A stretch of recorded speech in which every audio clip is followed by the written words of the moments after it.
Back now at 5:30, court documents are out for the man Delano police arrested for spray painting the N-word all over an AME church in Delano 3 times.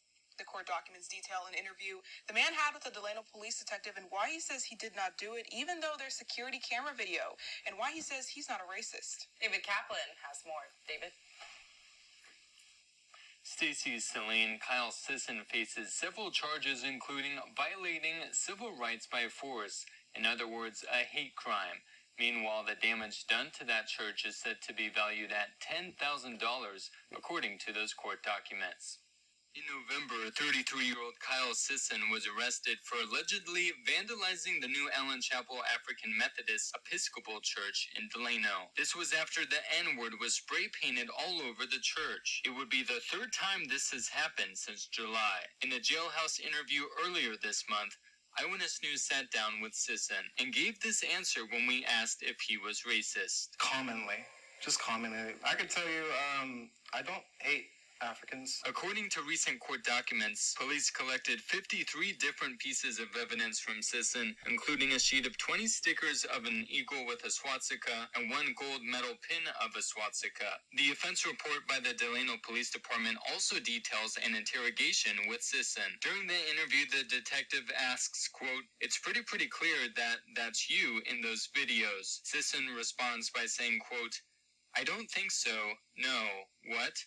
I'm not saying it doesn't look like me. What I'm saying is it's not me, though. I'm saying somebody looks a lot like me is what I'm saying." Sison also reportedly says the man seen in security video is probably a clone. And when he's questioned about all the particular clothing and items that he has, he says he bought them online. Pastor Bill Hentz Jr. with New Allen Chapel AME says there is uneasiness when people see the N-word on the church, but he has peace of mind knowing a suspect is locked up. When we're there, somebody comes to the door, I can see people jump, kind of flinch. He says they haven't decided how they're going to clean up yet, as there was more damage this third time around. We tried power washing it, you can't get that off. You just can't clean the bricks. You spray painted all of the windows, so I'm not sure if we can clean the windows.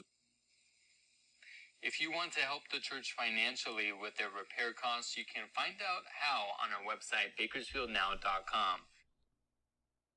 For now, in studio, David Kaplan, Eyewitness News.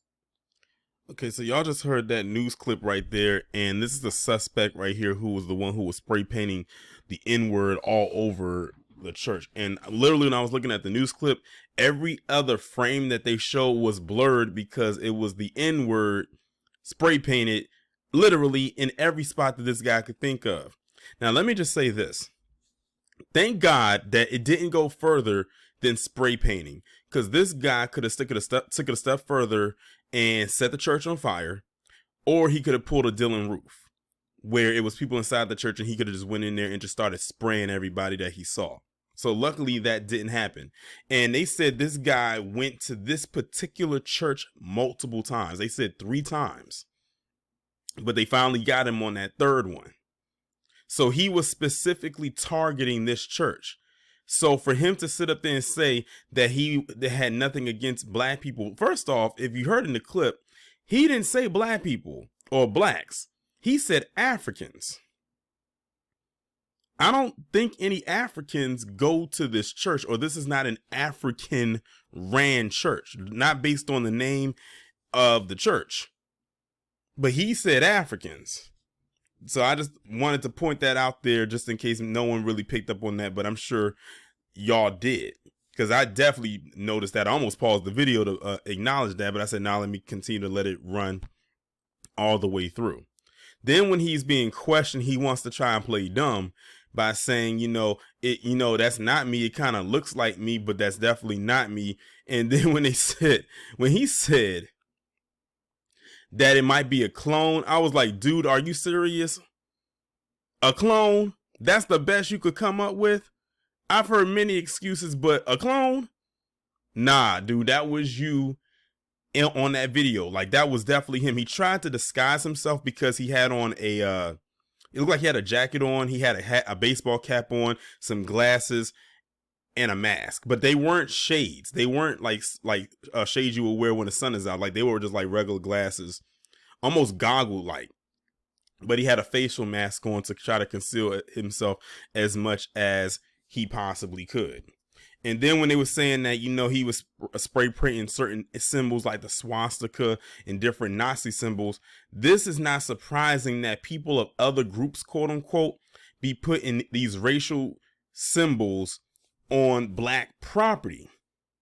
Remember, in one of my live streams that I did a couple weeks ago, you had this Mexican or Latino, however he identified, but whatever his ethnic background is, you know, he was really brown in skin tone, almost as if he could have been baking in that sun. And he told the people on that camera to their face that he identified as white. A lot of these individuals really think that without the shadow of a doubt that they are white.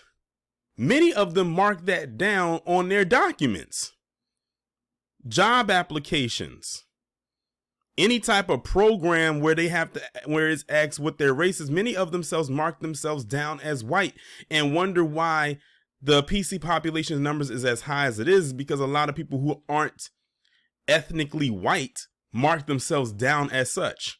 I wouldn't be surprised if he did the same thing. After all, he's going around spray painting various symbols that most, well, I'm not going to say most, but Dub S would spray paint on certain properties, you know, such as the swastika and things of that nature. But then it was something else that they didn't say in the audio when it was reading down his testimony, and I wish they would have read it, but he was saying something about genetics. So you went from someone could have possibly been your clone to now mentioning something about genetics. It was the weirdest thing. I can't remember exactly what it said, but I did see that word genetics in there somewhere. He was just throwing stuff at the wall to see whatever stuck. But he's convinced, or he's trying to convince us that it wasn't him in the video, even though they said it's clearly you. It's definitely you that did it. Then you try to say that you're not a hateful person, but clearly you are. Again, we do not do anything to these people to warrant this type of hate except just exist. That's it. And again, I'm going to throw it in here because I know y'all are talking about it down in the chat and in the comment section. I'll say it right here. That black and brown coalition does not exist. It is a myth. Much like Santa Claus and the Tooth Fairy and the Easter Bunny. It is a myth. It does not exist. It doesn't even sound good on paper. It doesn't sound good floating around in thin air, and it doesn't sound good coming out of people's mouths. I don't know why that is even a thing. Because they don't believe it any more than I do. They know it doesn't exist. It's like every time something happens, or sometimes whenever someone mentions that, it's something like this occurs, and a lot of people don't even know something like this happened. And by a lot of people, I'm talking about black people that live in this state, well, more so in this county. But yeah, this guy is trash. Well, I'll use it in his language. He's basura. Trash in Spanish. Garbage. Grade A. Piece of shit. And I hope that he does get hit with the hate crime charge, and that it sticks, and that he gets convicted of it, and he has to pay as many fines as possible and does as many years in jail as they possibly can hit him with, because that's exactly what he deserves. Again, we don't do nothing to these individuals, but they got all the smoke for us. But meanwhile, many of them are crawling and climbing underground, above ground, and swimming over to get over here to get a quote unquote the American dream. A dream that they wouldn't have if it wasn't for the same black people that they hate so much as far as our ancestry goes. You're welcome. Our ancestors had to lay out the red carpet for you to walk on and then later shit on when you got what you wanted. But you're not unique. Because you're not, unfortunately, the only group that has done and continues to do that.